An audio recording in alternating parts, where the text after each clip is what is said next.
Hey, welcome back to Dad Space, the podcast for dads by dads. And my name is Dave. Happy to be back with you again. Thank you for listening to the show. Thank you for pressing play on this podcast. If this is your first time ever experiencing a space for dads we call Dad Space, welcome. So glad to have you here. Awesome to have you a part of the Dad Space family. We like to get together and talk about all things dads. What do we do here? We bring on people, dads, and people who support dads to help you in your journey as a dad. Now, this is going to be a very different episode for me personally because, hey, well, I'm here by myself. I don't have a guest, but I want to give you a little window into Dave and one of my not so finest moments as a dad. It happened recently, so it's top of mind. It's something I'm working through and dealing with in the moment, so you're going to get a lot of raw thoughts and feedback, not fully processed, all around anger and how we can deal with it. So when anger and frustration shows up and the impact it can have on others, what you need to hear before you react when anger is on the horizon. You're on Dad Space. Thanks for listening. Here we go. It's a little groundwork, a little behind the scenes to set up the environment for a recent anger-filled outburst from yours truly. Yeah, Dave, the guy, the nice, quiet, calm guy. Yeah, well, there's things that can happen in life, and how we react to them might be warranted in our own mind, but maybe not received well from others. So we'll get into that. But here's the stage. I'll set the stage for you. My wife and I have, from the time our kids were little, we had this goal. Going back in my personal life, growing up and as a child, my parents really had nothing. My parents did a lot of service to others, and in that service to others, we lived where we were given free places to live or discounted places to live. And my parents never really owned anything. And when they got to the end of their lives, all they basically had was debt, no assets, because, that wasn't how they lived. They really lived for others. They lived to give. And they never really accumulated anything for themselves to retire on. My dad basically worked to the very last day he could. And they never really had anything, again, except for debt. So they never had an inheritance to pass on to myself or to my sister, just debt. That's it. And when my dad passed, we assumed all of his debt, created a space for my mother to move in with us in a small little house. She helped watch the kids. We gave her a place to stay and live and some type of privacy when you're living in a house with 3 children running around upstairs and she's in the basement. So there's, 6 people in one house. And I know we asked a lot of her to adjust and live with us in that time frame, but it was to keep her from having to deal with my father's debts. We assumed all of his debts and took them on and paid them off. My sister did what she could do as well to help. We buried ourselves in my parents' debt, which they had accumulated over time. And we had nothing came to us at all from my father's estate. So we had a discussion at that point when we lost my dad and my kids were little, that my wife and I sat down and went, we want a different story for our kids. And that different story was to leave them something other than debt. We wanted to make sure they had something that made their life better. And how could we do that? So we went through all different scenarios and things that we could come up with. And we landed on owning property. So leveraging the equity in our home, we were able to pull some money out, buy another property. So we had 2. We had our house and then an apartment, which we've had for over 10 years now. And we've had tenants come and go, and, it's been a really good as a condo, so we don't have to shovel the snow or cut the grass or do any maintenance outside of the building. We don't technically own anything except the air inside of the unit. Like, it's kind of interesting. But the beautiful thing is we're hands off. There's times when we have tenants and we don't even go there for like a year, except for going to check the furnace filter and little spot checks. But really, we leave our tenants alone, and we love our tenants, and they're great. So over the 10 years that we've had this apartment, this condo, it has also gained equity to the point where we were able to pull money out of the equity from the the apartment to buy yet another property, or second property, technically third if you include our house where we live. So now we have this new property. And in the process of buying this new property, we had to go in, and this townhouse is a 3-bedroom townhouse, and it required a lot of work. It was an estate sale, so there was a lot of maintenance that hadn't been addressed, and there was a lot of time, effort, blood, sweat, and tears, and a lot of long nights. For me personally, I worked several 24-hour days between my job and then going to the site and working all day, being there for plumbers and electricians. People come during the day. They don't. As a night employee where I work, I have to adjust my schedule for everybody else who seems to be awake during the day for some reason. Anyway, so we went through this process of about a month and a half of getting this place ready. And we had a timeline because the people that were in our apartment were going to be moving to our townhouse. And in that move, that opened the door for the apartment to be open for new tenants. They had given their notice. They're on a timeline. They have to arrive on a certain day because the trucks are booked and they're coming from another city, and there's a lot of things happening behind the scenes. So we had a window of time where my wife and I could do all of the painting updates, get the plumbers into the apartment, the original first rental property, get everything ready, get everything set up for the new people. Because we knew they're coming, and they're homeless if we don't have a place ready for them to move into. So we have this short window of time. So we asked the tenants from the apartment who are moving from the apartment to our new place, our 3-bedroom townhouse. They're moving up to a better location, more room, more space. They're really happy about that idea. We asked them to be out by a certain date. Now, whether there was a misunderstanding on communication from our part or they didn't understand, we had given them a timeline saying you have to be out of this place and into this new place, which is basically ready. There was a few little things needed to be done. The people moving in had the skills and talents and abilities to get those little tasks done, but for the major part, all the major stuff was done. You can move in right away. We're good to go. And we said, we need you out by this date. So we went away on a trip. We went to a podcasting conference, and we went out and, went out of the province for a few days with the anticipation that we could come back and walk into our rental property, the original one, the condo, the 1-bedroom apartment, and be ready to start work because we had 2 days, 3 days to flip an apartment and get it ready for the next people. We walk in and the tenants are still there in the apartment. And it's they said, well, we'll move out by the end of the week. By the end of the week is when the people were moving in, meaning we'd have no time to get the place ready, clean it, all that stuff, right? So we're a little stressed out because we have all this work to do. The timeline is short. We're not getting the movement from the people from one place to the next place. And now you can feel this frustration kind of mounting a little bit, right? You're anticipating one thing, something else is happening. You have to adjust. I still have to go to work. My wife has to go to work, meaning we're not there. We're not on site to make this happen. So all of these things are happening at once. And then to add on top of all of this, this tenant we're talking about was my son. It's my oldest son.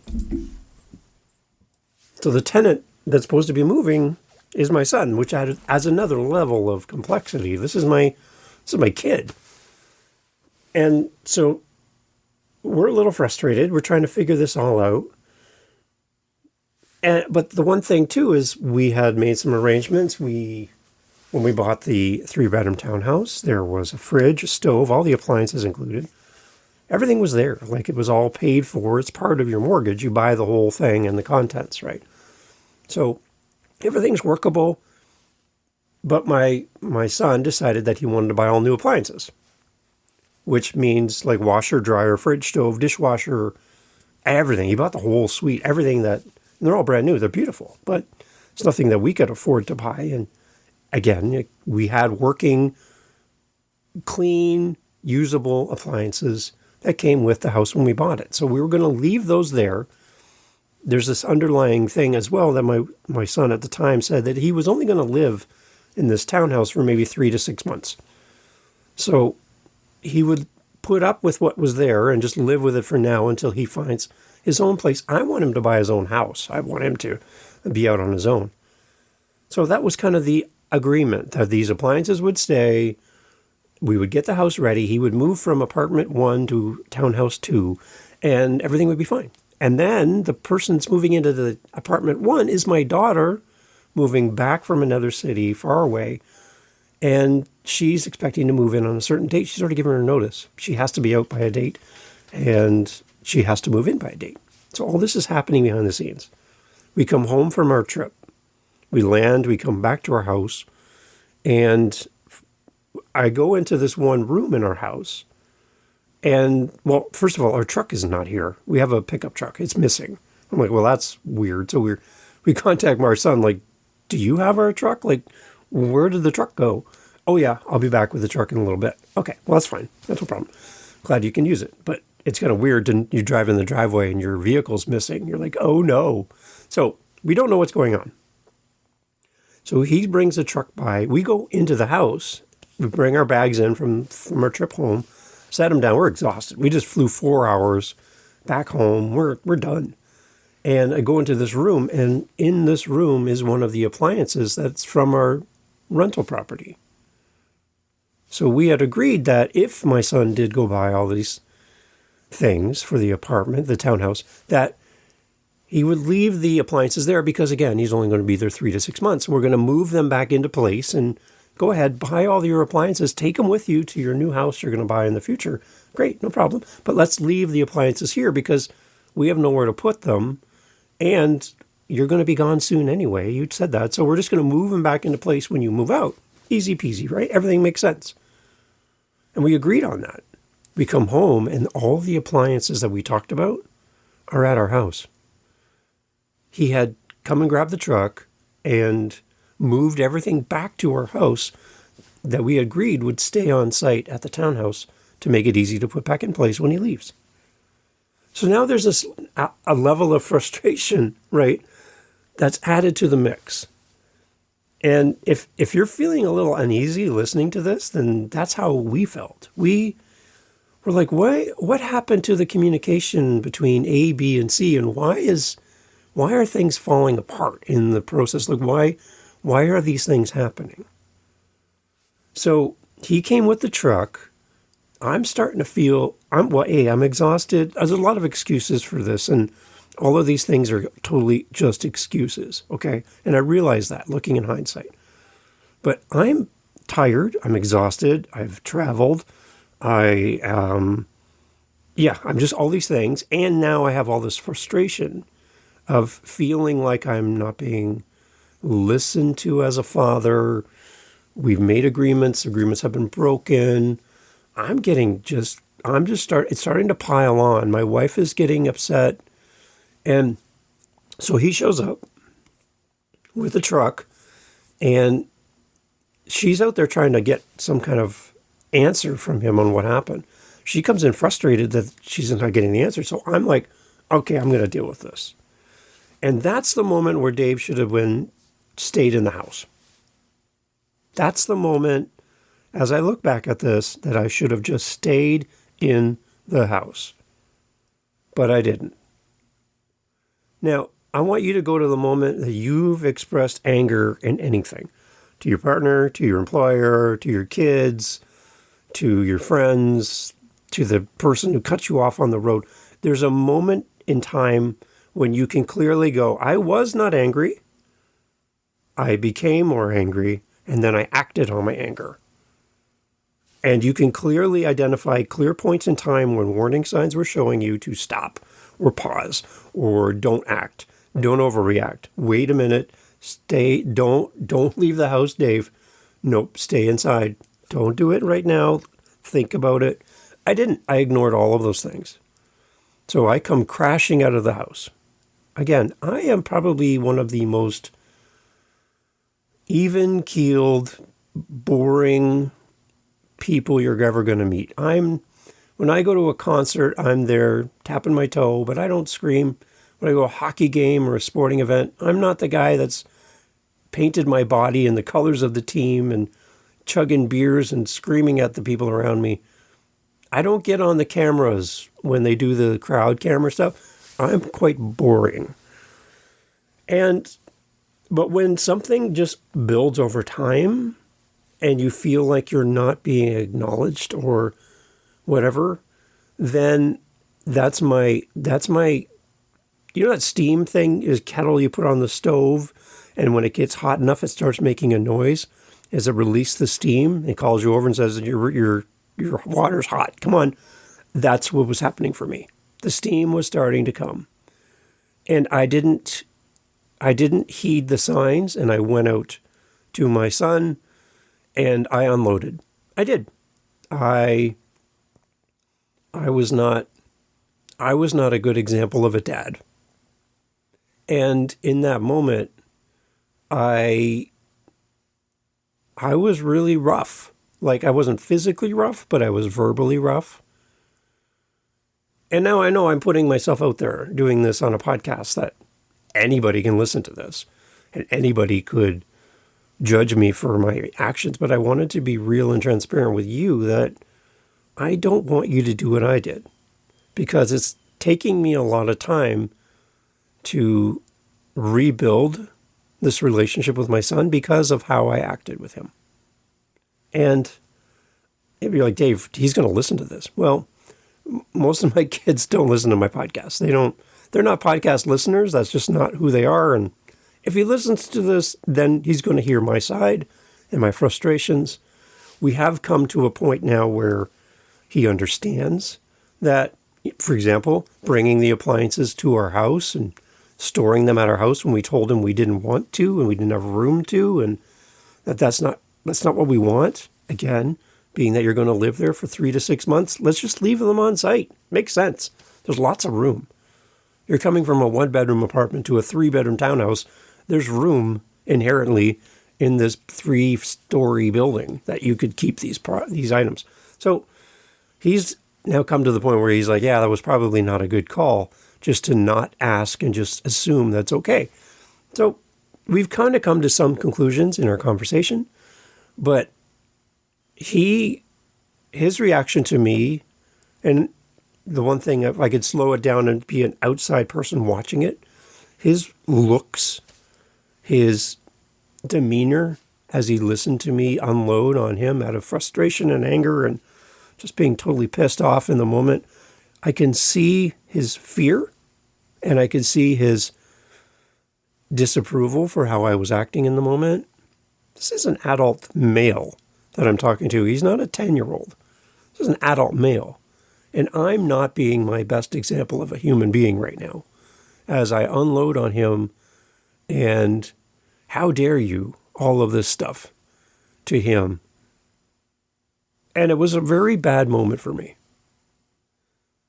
And it's interesting. It's like social media knows in the moment that you need to hear something.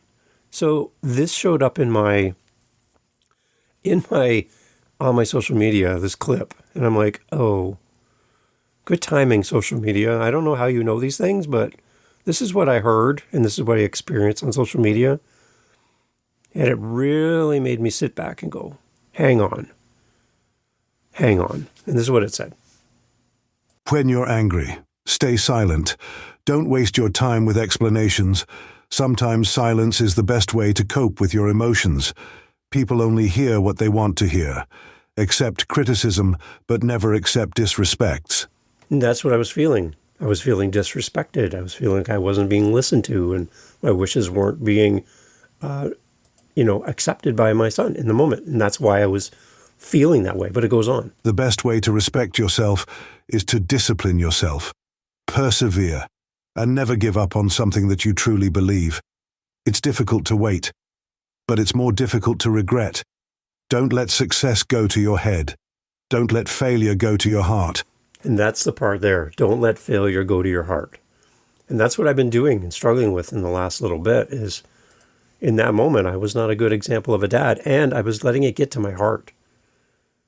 And it was really making me quiet and somber and reclusive, and my wife was concerned, and I know I wasn't a good example. I know that I did things that I shouldn't have done. I said things that I shouldn't have said. I reacted in a way that was not something that made my son feel safe and comfortable. I know that. And again, I'm putting myself out there going, well, this is what I did and this is how I reacted. But I want you to understand as a dad that how you are in the moment is something that people will remember for a long time. It goes on. If you are a giver, remember to know and learn your limits, because the takers don't have any. Remember, it's better to cry than to be angry, because anger hurts others, while tears flow silently through the soul. Clean our hearts, giving us a fresh reset when you're angry. Stay silent. And that's it right there. I wish I had heard that before I walked out the front door of my house and confronted my son about his disrespect, about his inability to follow instructions and meet timelines, and now he's causing me stress and I have to deal with all these things, and here I am going, like what part of me sharing my timeline with you do you not understand? And that's the part where I could have done better. I think a big chunk of all this, as I look back at myself as a person and who I am, and maybe behind the scenes for those who don't know me, this is how I kind of operate. I'm the type of person who, if I was in a meeting at work, and we're going around the table, there's a problem at the company, there's a gap, there's something that needs to be fixed, and everybody kind of goes around the room and gives their 2 cents. It seems like when I'm in those environments, I'm usually one of the last ones to speak because they kind of go around the table and I just happen to be near the end of the line. And when it comes to me, I'll offer up a suggestion. It's happened many times in like a corporate setting where I'm in a big meeting with a lot of very influential, smart people. And then there's me, not very influential and not always as smart. But it'll come to me and I'll put out my suggestion and it's like everyone just stops, looks at me and goes, who are you? Like, what? And to me, it's logical. I'm like, well, here's the situation. Here's my solution. And it's weird because when I'm in conversation with people, I have an answer to what they're trying to explain to me. I just have to wait patiently for them to get to the part where I can then speak. But I can see around corners. I don't understand how people can't. It just seems like my default setting that I'm like 3 steps ahead of people in many cases. And I just feel like in this situation with the whole rental and the moving and all these things, that I was already multiple steps down the road, organizing my time, knowing how much time I had to prepare the apartment for the next tenant, understanding what takes to move, how much time it takes, what has to happen, and all the dominoes have to be lined up in order. And I'm the type of person who is placing the last domino when you're thinking about doing a run of dominoes that are going to click into each other and knock each other down. You're thinking about it, and I'm setting the last one. And that's how I kind of approach life. So in the situation, my frustration was more the lack of the ability to meet a deadline for the sake of someone else. And the comment came back something along the lines, well, they just need to move their timeline. The apartment will be ready for them to move in. And I'm like, well, they've already given notice and they have to be here. And this is something that just has to happen. So to make that happen, I need 3 days to get their place ready. Well, we're not moving out. And there's this whole thing going on. And I guess just the act of then bringing those appliances back to the house was just like a solidification for me that no one's listening. I'm going to be stressed out. I'm going to be working a lot of hours to make this happen. And I felt in the moment, the only recourse I had was to lash out. And again, if I could go back to the dad in the house before Dave walked out to confront my son, I wish I would have hit the brakes. And I'm just curious for you as a dad, when was that moment for you? When you were just at that point where you know if you react, it's going to not turn out well, but you still went through with it anyway. And what was the impact? How did your words and your actions, how were they received? How did you threaten them in the sense of your presence and your anger and how you came off? I'm not an angry person. I don't think. I feel like I'm quite calm and collected at most times. But in that moment, I got to my point where I had enough. I just had enough. We need an answer. We need it now. And this is how it's going to be. I'm the domino. I'm at the end of the run and I'm placing the last domino and someone's screwing around at the beginning, causing all of this to not work. But I've done all my planning. I have everything in place and someone else is doing something that's going to throw everything off. And I feel this undue pressure over me to meet all of the timelines to make this smooth as possible for everyone involved, not just one piece, but everybody. And I guess that's kind of where I got in my own way. And I am on this journey now of repairing this relationship with my oldest son because he's really important to me. You know, he's the type of kid that says, I love you when he leaves the house, even as an adult. He's still, I love you guys. You know, like that's who he is. He's the softest heart in the world. Okay. Is he perfect? No. How do I know that? Because he's my son and I am not perfect. By any means, I am not at all. If I've given you that kind of impression, please believe me, I'm not. And so I know he's not perfect. I know he makes mistakes. I know he does things that he regrets. And what I want to not do is be a model for him on how to parent or how to be a great partner or how to be a good adult, how to be a good man. If I'm demonstrating to him out of my frustration with myself or the situation, whatever, I'm not bringing my best example to him, which causes him confusion and fear and all of these things.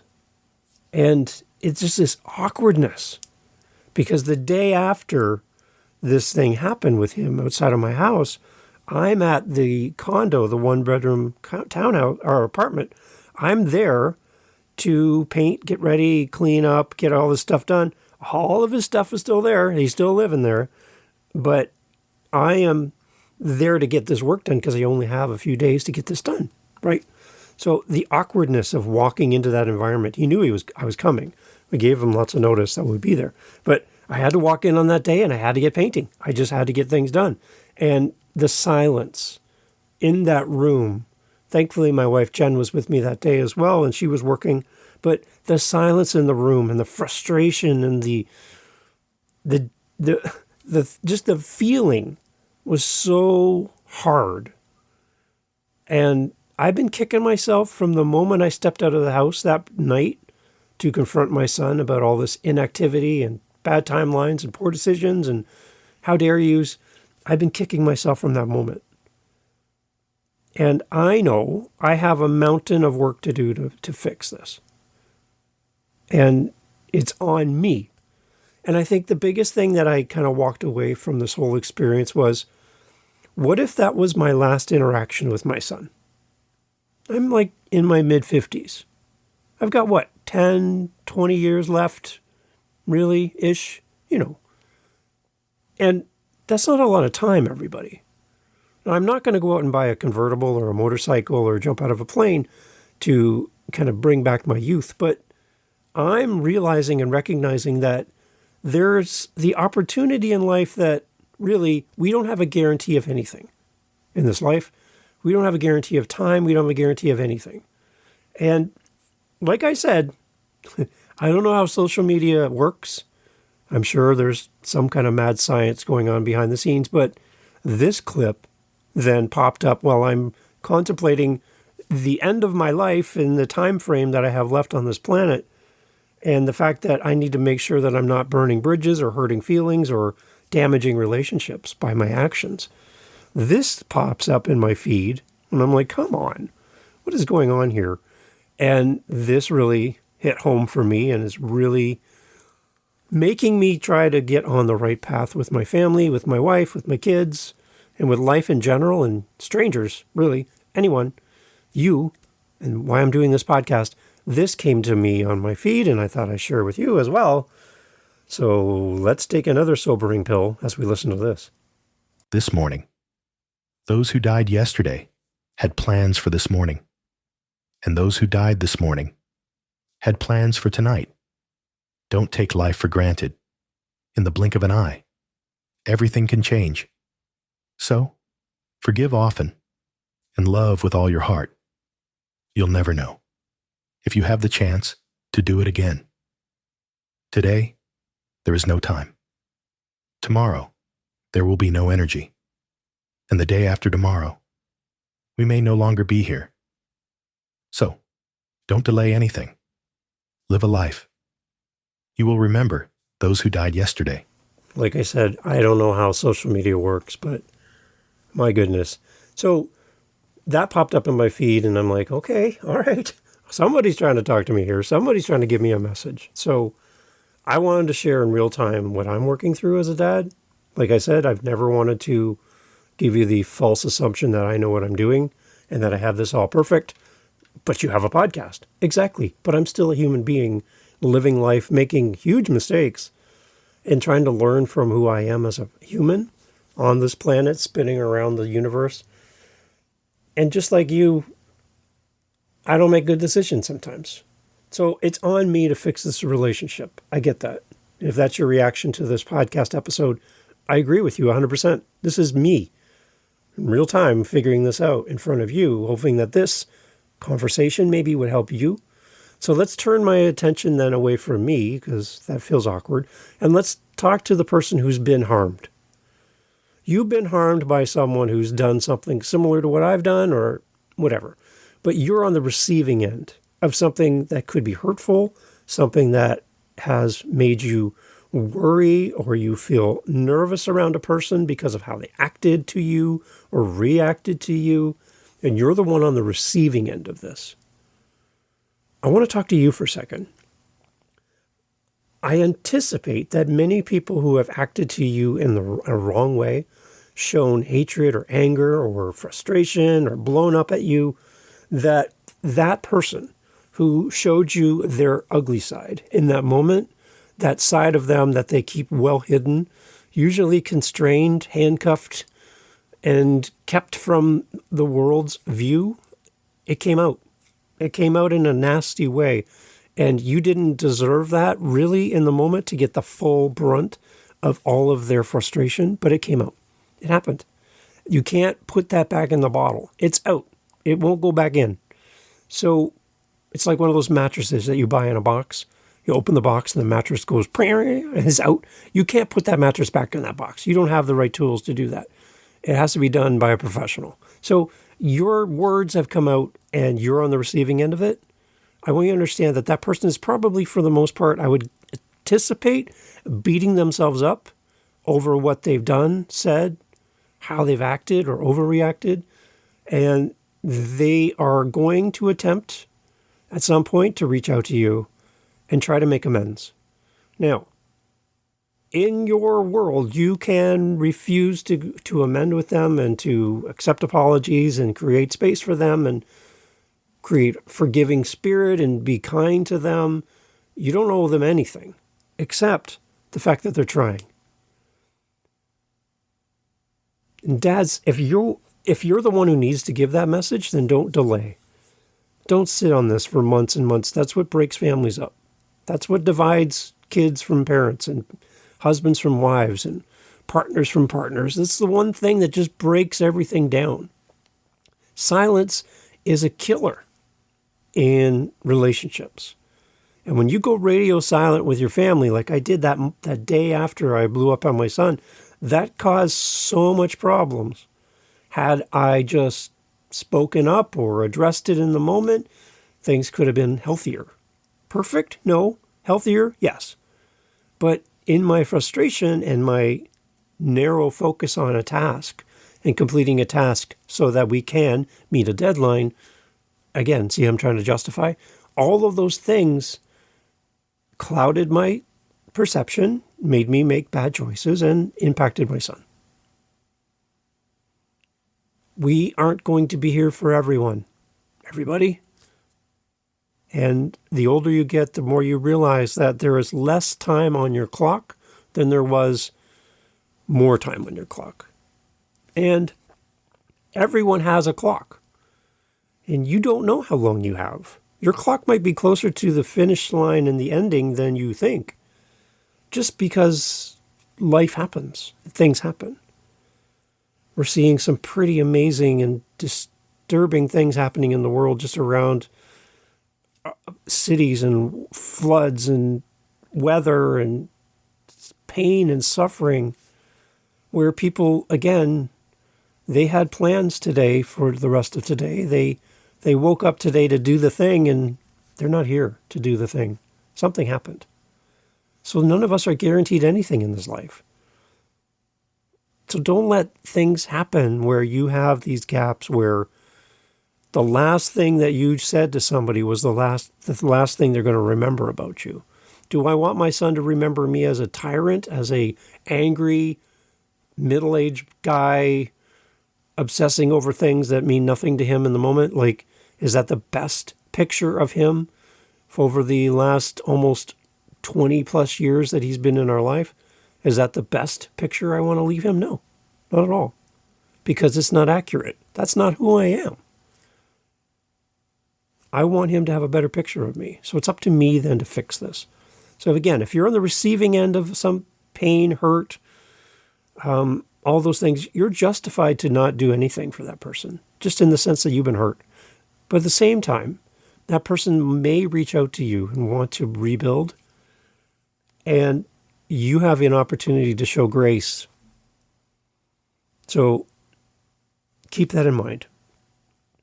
And also keep in mind that I've shared this before, that someone told me a long time ago that if someone has a problem with you, to some degree, are part of the problem. Directly or indirectly, you are part of the problem. Could just be that you're standing there, and a stranger comes up and attacks you verbally or whatever because you're just in the way. You're just not who they wanted to see in the moment. So you could be part of the problem. But if someone has a problem with you, you're part of the problem. So even though you've been attacked, maybe, in this situation, realize what part of this you caused, and maybe that's the common ground to build a bridge between you and the other person. We're not here forever, everyone. We only have a small amount of time together on this planet. You only have a short window of time with your kids under your roof, where they're going to go off and do life without you. And they're not going to need you the way they did when they were 10. They're 30. They're fine. They're okay. They'll be fine. They're going to make some terrible mistakes, bad choices. They're going to go down wrong paths. They're going to hurt themselves. As much as you hate it, they're going to hurt themselves. They're going to get stuck. But they're also going to leverage and lean on everything you've taught them to get them out of that situation. And when they can't, they'll come to you. Most likely. So don't put anything between you and your kids, you and your spouse, that disables that open communication where they will come back to you. And don't let silence break up your relationships. And in that moment, when you are at your boiling point, the steam is coming out of your ears, your heart is racing, there's that pit in your stomach that aches, your pulse is racing, and you're going to go and let somebody know what you really think of them in that moment and what they've done to you. I'm challenging you to do what I didn't. Please. Stay in the house. Stay in the car. Stay out of it. Think about it. Sleep on it. Talk to somebody who's not connected to this. Reach out to somebody. Park it. Do what I did not do. Because the road to rebuild a mistake is going to take a long time. And I want to save you time. Because you and I, again, time is our enemy. And the more time you go around trying to fix up and clean up after the dumb things you do, the less time you have to enjoy life. I got a lot of cleaning up to do. It's like that storm when everything is all over your yard and you got to go out there and clean it all up. That's what I'm facing. I'm facing a storm and the after effects of a storm in my life, and I got to go clean up this mess. While I'm in the process of cleaning up this mess, I'm thinking of you and thinking that please learn from me. Again, I'm not an expert. I'm just a guy on a podcast. Really, that's all I am. But I want you to listen to this and put this into practice the moment you are in that moment where you've gone too far. Someone has pushed you to the point where you can't hold this in anymore. It's time for you to take a break. So what I'm going to do is leave you with one more clip. Again, I don't understand how all this social media stuff works. Somehow it's like it's reading my mind. But this is what I want to leave for my son. If he does listen to this, great. If your son or daughter listens to this, great. But I wanted to leave something to demonstrate in someone else's words how I feel as a father for my kids. I have 3 kids. I love them all. Again, I'm not perfect. But I want this to be the one thing they hear when they think of my name, instead of me treating them poorly in the moment out of frustration, out of anger, out of whatever, fill in the blank. This is what I want my kids to think of me when they hear my name. So here it is. Again, some more sobering thought standoff. Thank you for listening to Dad Space. Thank you for being here. And we'll close off with this. A little different than normal, but I want you to hear these words. Here they are. 8 things that your dad has never told you. Ever wonder about the silent battles and unspoken dreams that your dad carries in his heart? Number 1, behind his steady presence was a constant fear of not being enough, of not providing the way he wished he wanted, to give you the universe everything he never had. Number 2, his love for you is an ocean, deep and vast, struggling to show it. He hoped you'd feel it in his actions as sacrifices. Number 3, he might not have always said the perfect thing, but in his heart, he was and is your biggest cheerleader, bursting with pride at your every step. Number 4, every day, he aspired to be the man that he wanted you to look up to. His greatest hope in life is that you would soar higher and shine brighter than he ever could. Number 5, without a moment's hesitation, he would lay down everything for you. Your safety, your happiness meant more to him than his own life. Number 6, through every hardship, every sacrifice, he'd willingly walk the same path 1,000 times over, just to see you smile and know that you're safe. Number 7, to him, you're not just a part of his life. You are his life, the light that guides him, the joy that lights up his world. Number 8, every achievement of yours, no matter how big or small, fills him with an indescribable pride. You are his greatest accomplishment. Let this be a reminder of the invisible crowns that our dads wear and the legacy of their love for us.